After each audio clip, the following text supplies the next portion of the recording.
A Xunta de Galicia actuará nos xacementos da illa de Tambo, no concello de Poio. A intención é que a intervención poida estar en marcha o ano que ven, continuando o labor que se iniciou coas tarefas de limpeza dos restos arqueolóxicos. Que tal? Moi boa noite. Os achados localizados apuntan á posible existencia dun castro na parte alta da illa. De seguido lles ampliamos esta información antes titulares. Tras o anuncio da Xunta de asumir o 60% da suba de Sogama, o BNG exixe o mesmo trato para os concellos da mancomunidade Serra do Barbanza.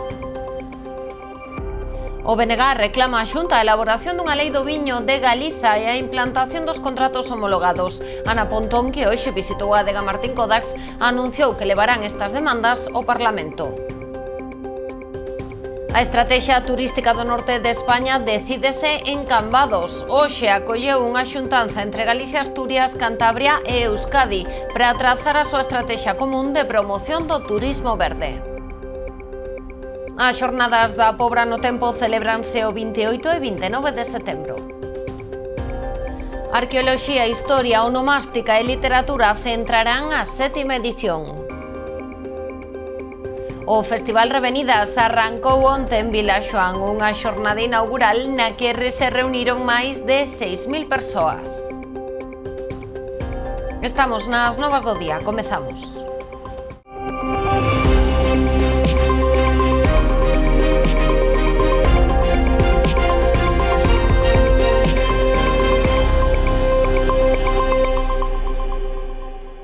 Tras o compromiso da Xunta de asumir o 60% da suba do canon de Sogama, o BNG pide para a mancomunidade Serra do Barbanza o mesmo trato. Reclaman que se subvencione tamén parte das taxas aos concellos integrantes que envían os seus residuos á planta de compostaxe de Serbia, en Lousame. As reaccións ao anuncio da Xunta de asumir o 60% da suba do canon de Sogama non se fixeron agardar. Dende o BNG demandan o mesmo trato para todos os concellos, polo que reclaman tamén que se subvencionen parte das taxas para os municipios que optan por outro modelo. É o caso da Serra do Barbanza, na que se integran 9 concellos que xestionan os seus residuos na planta de compostaxe de Serbia en Lousame. Reclamar que haxa un trato igualitario para todos os municipios e que se a Xunta acomete ou subvenciona esta parte da suba das taxas nos municipios que teñen este modelo, ademais un modelo ineficaz que o que fai é queimar residuos, pois tamén ten que ter a mesma consideración co resto de municipios, nomeadamente cos municipios, os 9 municipios que estamos dentro do modelo da mancomunidade Serra do Barbanza, que levamos o noso lixo á planta de Serbia en Lousame. Na Xunta Xeral celebrada pasada tarde en Brión, o representante do BNG instou a entidade a demandar da Xunta un trato igualitario e non discriminatorio para os concellos que apostan por este modelo alternativo, máis sostible dende o punto de vista económico e medioambiental. Dicirlle que non queremos sufrir ningún agravio comparativo, que a cidadanía, tanto de Noia como do resto dos concellos que están dentro desta mancomunidade, teñen os mesmos dereitos que a cidadanía dos municipios que levan o lixo a Sogama e que, polo tanto, na mesma medida na que se bonifiquen as taxas polo canon de Sogama, se teñen que bonificar os cartos que paga toda a nosa veciñanza por levar o noso lixo á planta de Serbia. Portos de Galicia renovará o alumeado das zonas portuarias de 6 concellos da comarca. O contrato para a renovación e modernización das luminarias que se levará a cabo en 26 portos de toda a comunidade inclúe os de Ribeira, Aguiño, A Pobra, Cabo de Cruz, Rianxo, Portosín e Muros. Ademais da instalación e posta a punto de puntos de luz e proxectores exteriores, a actuación contempla tamén a instalación do equipamento informático necesario para a súa xestión a distancia e unha nova ferramenta de control de calidade. A estimación é que permitirá un aforro enerxético do 60%. Os traballos iniciaránse a finais deste mesmo ano e contan cun prazo de execución de 6 meses. O Concello de Ribeira vende a adxudicar a renovación da maquinaria do aparcadoiro do Centenario á empresa Esquidata Ibérica SL. Implantará un novo sistema de xestión por pago automático e a xestión integral a través dunha unidade de control. A empresa Sky Data SL acometerá a renovación da maquinaria do aparcadoiro do Centenario, dotando de dispositivos que permitan o pagamento electrónico mediante diversos sistemas, como a introdución da matrícula ou códigos QR.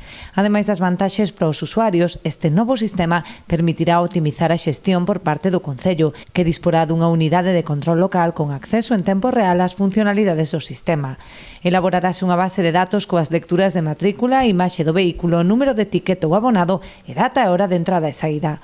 O importe da adxudicación ascende aos 163.000 euros e a empresa disporá dun prazo de 2 meses e medio para a implantación dos novos equipos. Haberá unhas novas barreiras de acceso, haberá uns caixeiros automáticos digitais e tamén dispoñibles para pagar con medios electrónicos e, por tanto, procederemos a esa reforma integral de todo o estacionamento do Centenario para que o servizo que se lle presta á poboación de Ribeira e de toda a comarca que nos visite pois sexa o máis axeitado.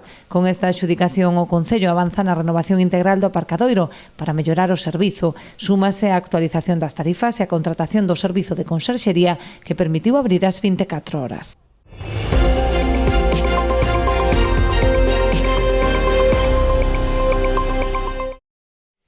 A Xunta de Galicia actuará nos xacementos da illa de Tambo, no Concello de Poio. Foi o anuncio que realizou hoxe o conselleiro de Cultura na súa primeira visita oficial á illa. A intención é que a intervención poida estar en marcha o ano que ven, continuando o labor que se iniciou coas tarefas de limpeza dos restos de Tambo, e que de feito revelaron achados que apuntan á posible existencia dun castro na parte alta da illa. Para a seguinte fase, a Xunta contempla un orzamento de 50.000 euros. 2 anos e medio despois de que o Ministerio de Defensa cedera a súa titularidade ao Concello de Poio, a illa de Tambo aínda agocha segredos por descubrir. Uns interrogantes os que se quere buscar resposta, de aí que a Xunta teña previsto actuar nos seus xacementos no 2025. A Xunta de Galicia, despois de facer unha moi lixeira actuación de limpeza superficial, como ben apuntaba técnico o pasado ano, bueno, pues vamos a seguir o mesmo sistema que temos seguido en moitos outros espacios onde había vestixios arqueolóxicos. Vamos a empezar a traballar nesos estudios, nesas catas, para ver realmente que o que hai debaixo. É moi preliminar poder falar agora de que antigüedade poden ter esos restos, pero sí que vamos a ter os recursos para poder empezar. López Campos visitou esta mañá o terreo acompañado do alcalde de Poio e de membros da Asociación Irmandade Illa de Tambo. Tamén estivo no percorrido unha das arqueólogas que participou nas intervencións que xa se realizaron na illa. Sumado a isto, tras a limpeza, identificáronse 2 edificios, 2 estancias, simplemente tras a unha limpeza, o sea que estamos falando de que aí hai unha potencialidade de evidencias moi grande. Descubriuse o que nos podemos identificar polas dimensións e pola orientación cunha capela e tamén uns edificios anexos de máis de 5 metros de lenzo por ahora. O que pasa é que estamos nunha fase moi preliminar. Os achados localizados até de agora mesmo apuntan a existencia dun castro na parte alta da illa que podería ser da Idade de Ferro, cuestións aínda por confirmar, pero que son un exemplo da riqueza patrimonial que queda por descubrir en Tambo. Creemos que podría ser un castro da Idade do Ferro, que como en miles de castros que vimos, se coloca un templo relixioso cristiano. Pasa en moitísimos castros ao longo de todo o territorio de Galicia. É moi común que en riba dun castro se coloque unha capela. É moi común. Segundo os plans da Xunta, a intención é licitar a intervención este mesmo ano para poder comezar os traballos no 2025. Contarán cun orzamento de 50.000 euros. Para nós é importantísimo que o Concello, a nosa intención é que a illa pois siga con eses elementos patrimoniais, con esa protección e sobre todo pois seguir con ese camiño de mostrar pois ao resto do mundo cal é o potencial que nós temos aquí nesta illa e o que temos en Poio. O conselleiro de Cultura encadrou esta intervención no compromiso da Xunta coa conservación e protección dos bens culturais. Unha lei do viño e contratos homologados para dar estabilidade ao sector vitivinícola e conseguir mellores prezos. Son dúas das medidas incluídas na batería de iniciativas que o BNG trasladará ao Parlamento de Galicia. Ana Pontón visitou esta mañá a adega Martín Kodax, mergullada de cheo na campaña da vendima. O BNG levará ao Parlamento de Galicia unha batería de iniciativas para mellorar as condicións do sector vitivinícola galego. Entre as medidas propostas figura a elaboración dunha lei do viño de Galiza. Este é unha lei que nos entendemos que xa debía de existir, en todo caso imos impulsala nesta legislatura. Creemos tamén que sería importante que se recuperaran as mesas do viño, tanto a de cada unha das denominacións de orixe como unha mesa global para poder planificar o futuro do sector e tamén garantizar que este sexa un sector que siga tendo unha resposta axeitada por parte das institucións. Pontón visitou esta mañá de Martín Kodax mergullada na campaña da vendima. Dende un dos seus viñedos destacou outra das accións que queren impulsar os nacionalistas, o establecemento de contratos homologados para dar garantías e asegurar prezos. Que garanticen tanto uns prezos dignos como a propia recollida da uva e que haxa unha política a medio prazo que garantice esa viabilidade e ese futuro do sector, porque o sector vitivinícola representa un sector moi importante no noso país. A voceira nacionalista destacou o bo momento que está a atravesar a denominación de orixe Rías Baixas, unha situación que contrapuxo a que viven outras de os galegas, sobre todo as centradas nos viños tintos. Cos mercados á baixa están a padecer numerosas dificultades ante as que asegurou Pontón a Xunta non está a actuar. Colleiteiros e colleiteiras que debido á crise que está tendo o viño tinto teñen o problema de que non saben que facer coa súa uva e creemos que é importante que haxa unha solución. Nos vemos alertando desde hai tempo que ese problema podía darse, lamentablemente a Xunta de Galiza non foi capaz de anticiparse e hoxe temos un problema ante o que é necesario actuar. Dende o BNG destacaron o papel do sector vitivinícola como eido estratégico para Galicia, non só pola riqueza económica, senón tamén pola protección do territorio e polas oportunidades que se crean ao seu redor. A estrategia turística do norte de España decídese en Cambados. O Pazo de Fefiñáns acolleu esta mañá unha xuntanza entre Galicia, Asturias, Cantabria e Euskadi para trazar a súa estrategia común de promoción do turismo verde. Sobre a mesa, entre outros asuntos, o desenvolvemento do denominado corredor do ecoturismo. Este encontro, por certo, abriu tamén unha fenda entre a Xunta e o Goberno local de Cambados. O alcalde, que non fora convidado, quixo sumarse á xuntanza, pero non lle permitiron a entrada. Galicia, Asturias, Cantabria e Euskadi unen as súas forzas pro impulso da España Verde, a marca turística máis antiga que hai no Estado e que busca situar o norte peninsular como un destino único e diferente. Este ano, a comunidade que lidera o proxecto é Galicia. A Xunta convocou en Cambados os representantes das outras 3 comunidades e a Tour España, que tamén forma parte do proxecto. O escenario elixido foi o Pazo de Fefiñáns. Somos as 4 comunidades, xunto con Tour España, os que formamos parte da marca España Verde, e este ano, baixo a coordinación de Galicia, nesta reunión afondamos sobre todo no desenvolvemento dun dos produtos que máis sustentables, no que máis confiamos para a promoción conxunta das 4 comunidades, que o corredor do ecoturismo do norte peninsular. Este proxecto espertou interese xa dunhas 300 empresas relacionadas co ecoturismo, máis dun 100 delas de Galicia. Esta iniciativa causou moita sensación, moita expectación en todos os sectores relacionados coa aposta de produtos turísticos relacionados coa natureza. O encontro serviu tamén para preparar unha das citas máis importantes que ten a marca España Verde no máis inmediato, unha presentación no Porto. Un mercado que si é fundamental para Galicia, tamén para o resto de comunidades que conforman esta marca. O acto de hoxe en Cambados non foi convidado o alcalde do municipio anfitrión, con todo Samuel Lago quixo sumarse a este encontro. Achegouse a Pazo de Fefiñáns, pero non lle permitiron a entrada. Nos parece unha falta de respeto institucional tremenda por parte da organización. Agravada ademais porque, considerámoslo un despiste e si nos achegamos ata aquí onde se celebraba a reunión pretendendo acceder e saudar, ofrecerles ademais un agasallo a todos os participantes na reunión, e nos atopamos coa sorpresa de que cando se abre as portas para acceder á prensa non nos permiten acceder, coa clara intención de que non saiamos na foto, non? O rexedor indica que este xesto é semellante a outro acontecido hai uns días cando o Concello Cambadés tampouco foi convidado a un acto organizado pola Deputación de Pontevedra na Vila. Sospeita Samuel Lago que esta podería ser unha estrategia do PP que, ao seu parecer, o único que demostra, di, é unha deslealdade institucional absoluta. Tempo agora para a publicidade, voltamos de contado.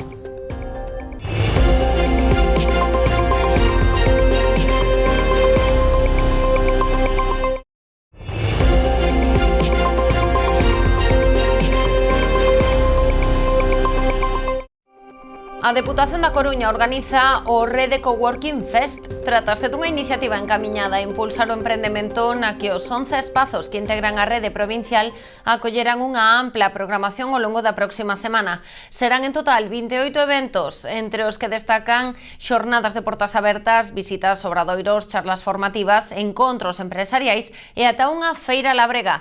As actividades no Coworking da Pobra serán o luns 16, mentres que o Lab Barbanza de Boiro acollerá unha xornada o luns e outra o martes. Todas son de balde e abertas ao público en xeral. O vindeiro 19 de setembro Pontevedra converterase na capital do comercio electrónico do norte de España. O Pazo da Cultura acolle a terceira edición do e-commerce Day, unha xornada para explorar as últimas tendencias nesta materia. Está prevista a participación de máis de 200 profesionais. Todo o que sexa colectivizar problemas e solucións sempre é bo, todo o que crea o que sexa crear foros de encontro, compartir pois as cuestións que nos preocupan e os desafíos e, por que non dicilo, os debates tamén éticos, os debates económicos que xiran en torno aos grandes temas do futuro, da industria, do comercio e da economía galega, pois me parecía unha idea estupenda. O compartir entre empresas experiencias fai que este avance sexa moito máis rápido e que podamos, por tanto, crear valor entre nós. É o obxectivo do clúster de e-commerce e que queda representado no e-commerce Day. No e-commerce Day é unha parte moi importante que son as e-conversas donde de forma aleatoria xuntanse e compartes experiencias proxectos pequenos con proxectos, digamos, máis grandes ou de máis recorrido.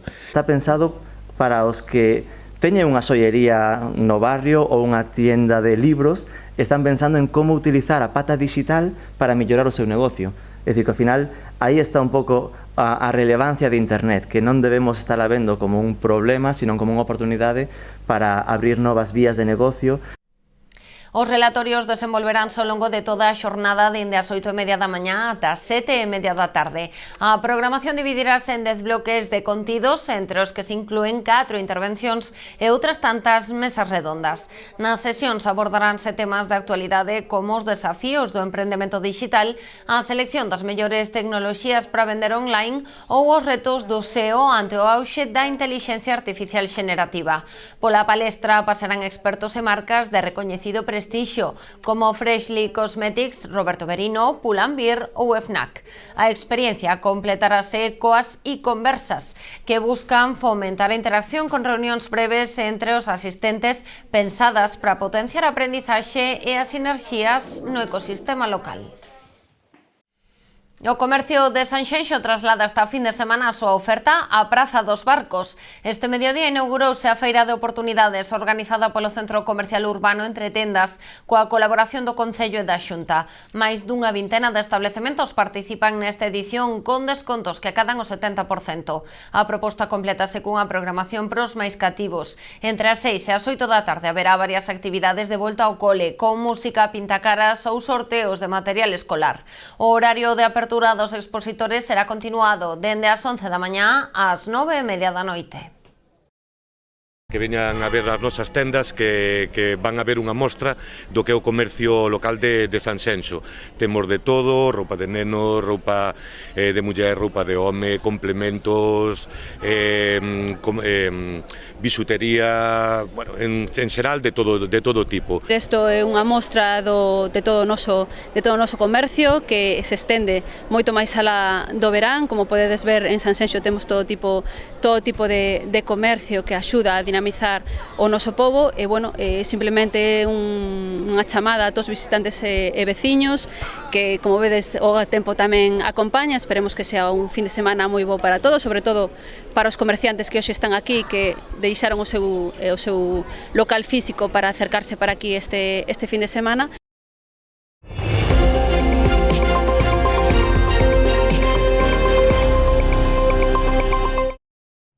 O Concello da Pobra volverá a poñer en valor o seu patrimonio cultural coa 7ª edición da Pobra no Tempo. As xornadas desenvolveránse o 28 e o 29 de setembro e versarán sobre arqueoloxía e historia, onomástica e literatura. O gran interese que espertan as xornadas A Pobra no Tempo animou o Concello a seguir apostando por esta cita divulgativa que pon en valor o rico patrimonio histórico e cultural do municipio. Son as xornadas que están moi asentadas no calendario da Pobra, no calendario cultural da Pobra do Caramiñal, que a xente espera con moita ansia estas xornadas. De feito, se vai abrir o plazo de inscripción e se vai a cubrir todo moi rápido, porque sí que é verdad que nos preguntan, e creo que é moi interesante, non? Sobre todo para a xente de aquí, porque é unha oportunidade para coñecer o Concello, para coñecer a historia do noso. Nesta 7ª edición xirarán sobre 4 temáticas. Unha delas será a arqueoloxía, coas escavacións realizadas na Corte do Santo como protagonistas. Fíxose en xullo unha intervención en colaboración ca Universidade de Santiago, e precisamente unha das charlas, a primeira que se vai a inaugurar estas xornadas, pois vai a estar a cargo do arqueólogo que dirixeu esa pequena intervención. En concreto, Mario Ramos. A charla vai a ser as escavacións na Corte do Santo, e aí vanse a dar a coñecer algunhas dos descubrimentos que se realizaron, pero tamén das probas que se encargaron, non? Probas de orden cronolóxico, ou sea,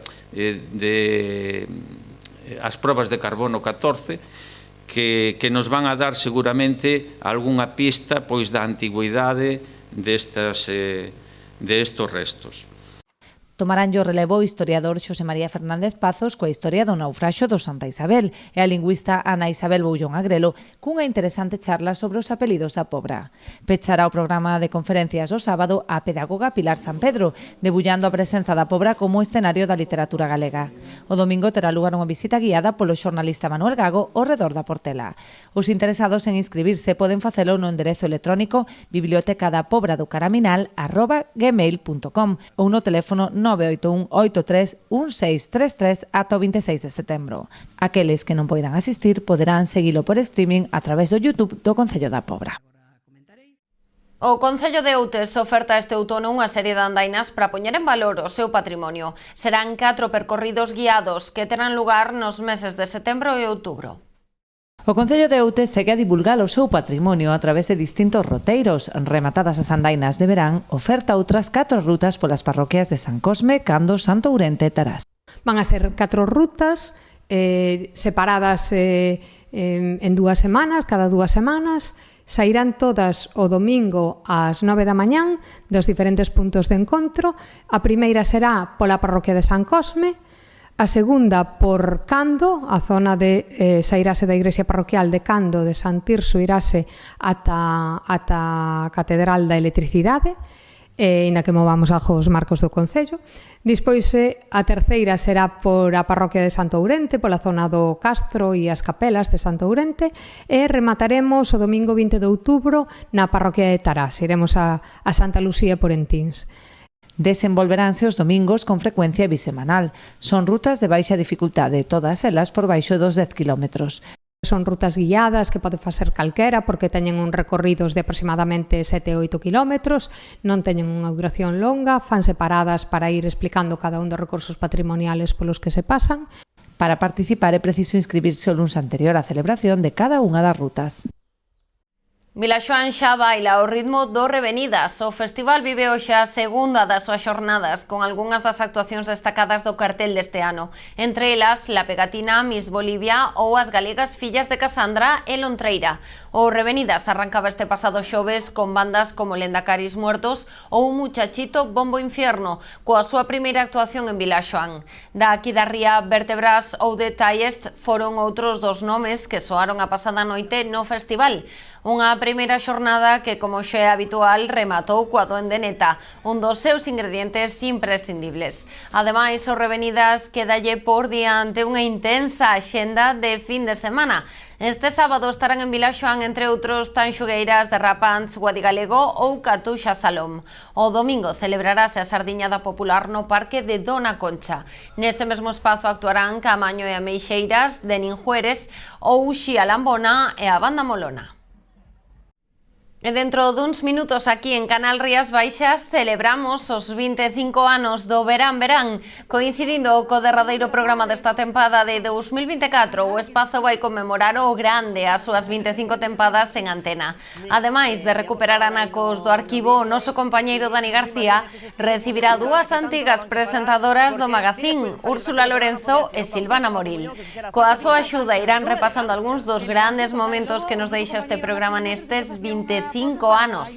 Ademais, outras das presentadoras que tamén pasaron polo Verán Verán aproveitarán a ocasión para enviar mensaxes de felicitación.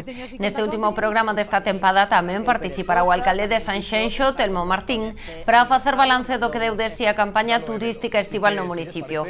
Haberá tamén tempo para as habituais reportaxes do Verán Verán.